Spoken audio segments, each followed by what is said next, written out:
Halo teman-teman, kembali lagi bersama saya Puji Alfia dengan NIM 23283009 dari Universitas Teknologi Digital PSDK Tegal, Program Studi D3 Manajemen Informatika.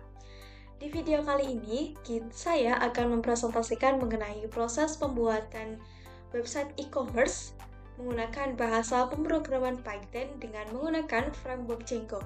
Website yang akan saya buat adalah e-commerce tentang rutinitas art atau yang menjual dengan produk paper bag dan paper box.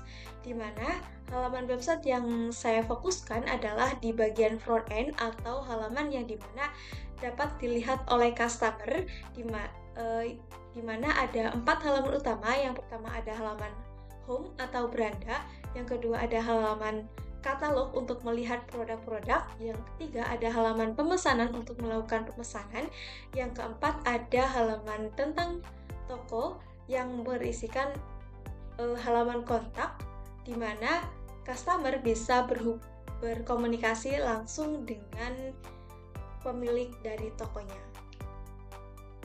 Nah teman-teman, ini adalah hasil dari pembuatan website e-commerce yang sudah saya buat dari menggunakan bahasa pemrograman Python, di mana setiap halamannya itu terhubung agar satu dengan yang lainnya. Nah, untuk langkah-langkah jelas pembuatannya akan saya jelaskan di step berikutnya. Selamat menyaksikan.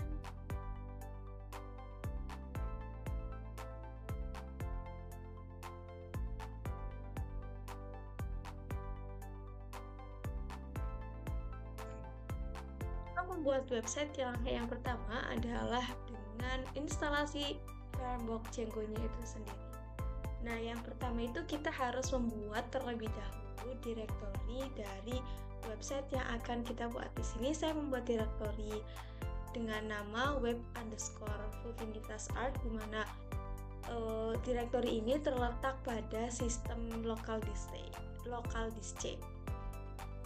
Setelah membuat direktori baru, bisa menggunakan file explorer atau menggunakan di CMD-nya langsung. Di sini saya menggunakan CMD-nya langsung.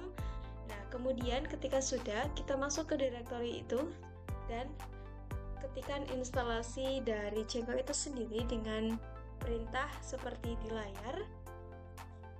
Kita tunggu sampai proses instalasi Django-nya selesai. Nah, jika sudah, kita juga lakukan pengsettingan bahwa di website rutinitas art ini menggunakan Django admin start project, dimana perintahnya seperti yang ada di layar. Nah, jika sudah, kita bisa masuk ke dalam direktori dari website itu sendiri, yaitu dimana menggunakan perintah cd web_rutinitas art. Nah, jika sudah, kita bisa lakukan proses running server yang bisa dilakukan dengan menggunakan perintah py manage.py run server. Nah, setelah sudah, ini adalah berarti proses instalasi dari Django-nya itu sudah selesai.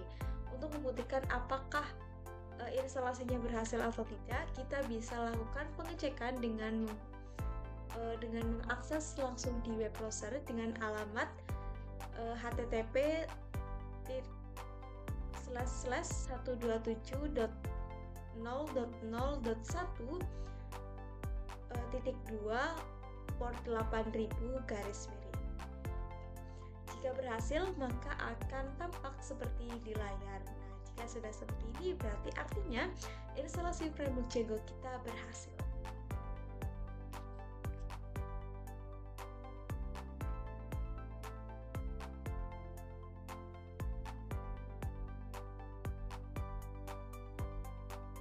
Langkah yang selanjutnya adalah dengan pembuatan app.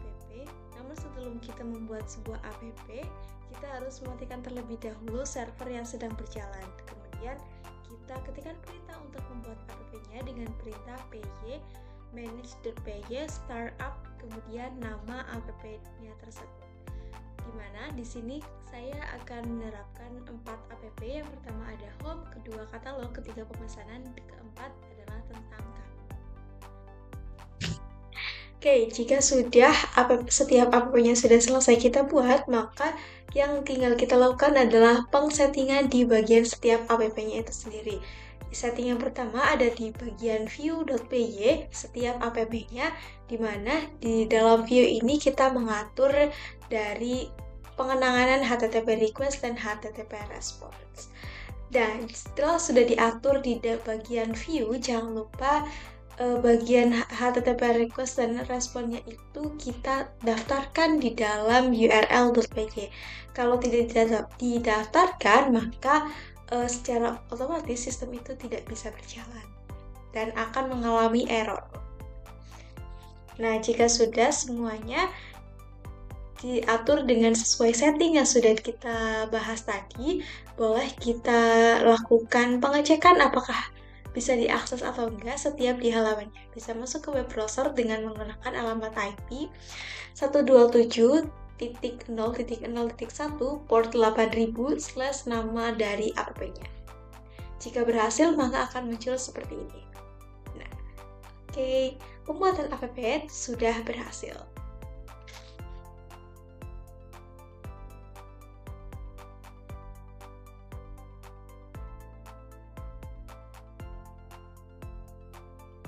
Langkah yang ketiga adalah dengan penggunaan template, di mana template ini diterapkan di setiap app-nya dengan menggunakan folder templates, kemudian di dalamnya ada terdapat file yang dinamakan sesuai dengan keinginan kita, namun berekstensi adalah HTML. Nah, jika sudah, di file view kita ubah dari yang tadi request itu direnderkan ke dalam templates yang sudah kita buat. Dengan kodenya itu seperti yang tertampil di layar, sedangkan setelah itu kita bisa daftarkan dari halaman templates yang sudah kita buat ke dalam file setting di dalam folder web rutinitas art ini. Untuk penambahannya seperti yang sudah ditampilkan di layar. Lakukan juga ke dalam setiap app-nya agar setiap halaman app-nya itu bisa diakses dan diterapkan sebuah template. Nah, jika sudah, itu adalah dengan penggunaan template di web Django.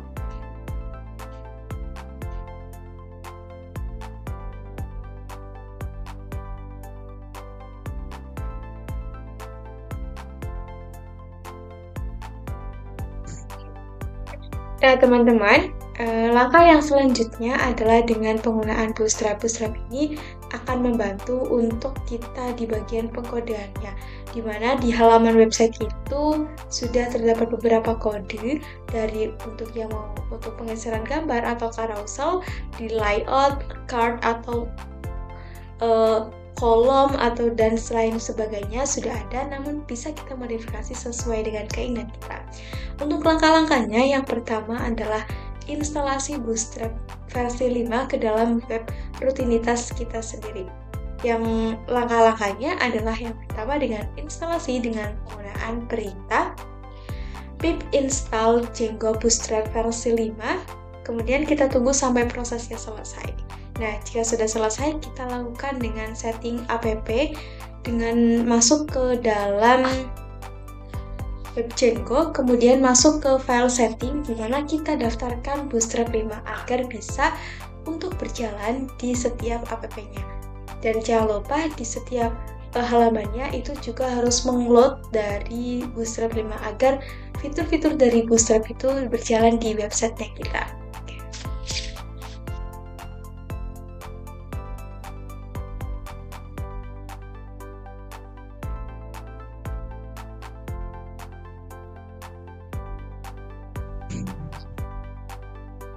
Nah, selanjutnya untuk tahapan akhir kita adakan untuk penggayaan dari setiap halamannya.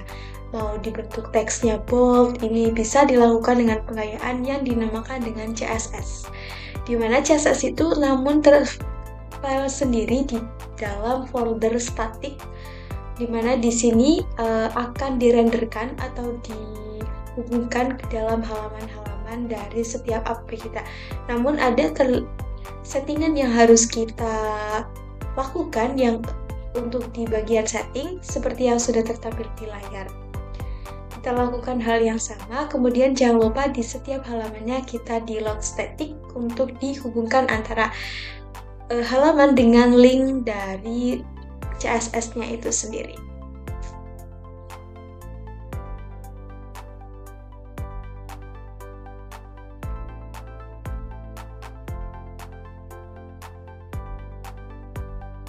Nah, teman-teman, tadi itu adalah langkah-langkah untuk membangun sebuah website.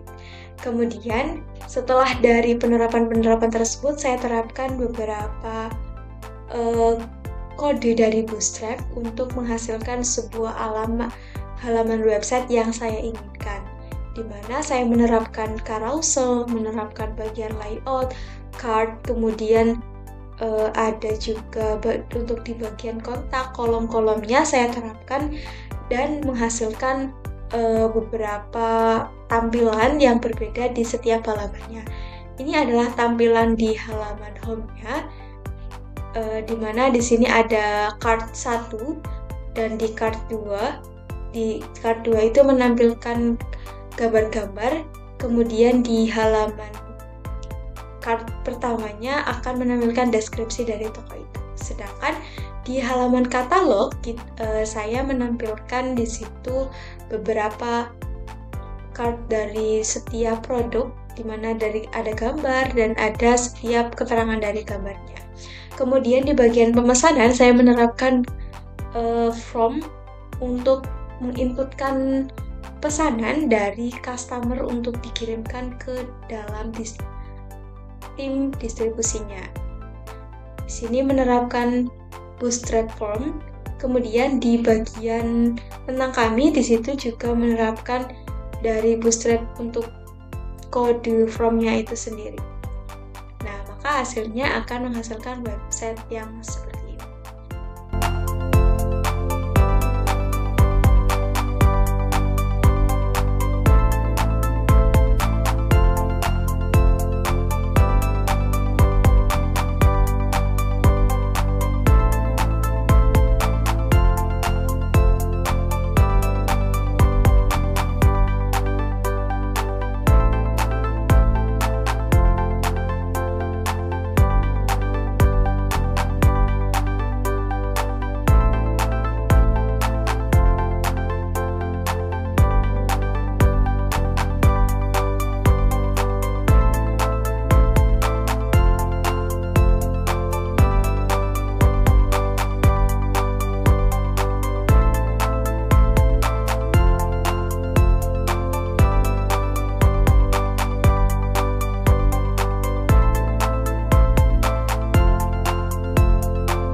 Teman-teman, demikian tadi mengenai presentasi saya pembuatan website sederhana menggunakan bahasa pemrograman konten dengan frameworknya Django, di mana website presentasi ini sebagai salah satu bagian luas dari mata kuliah pemrograman Python ini. Mungkin cukup sekian video dan presentasi yang bisa saya jelaskan. Mohon maaf apabila ada kesalahan baik dalam pengucapan maupun dalam tingkah laku. Saya mohon maaf yang sebesar-besarnya. Wassalamualaikum warahmatullahi wabarakatuh. Semoga video ini bermanfaat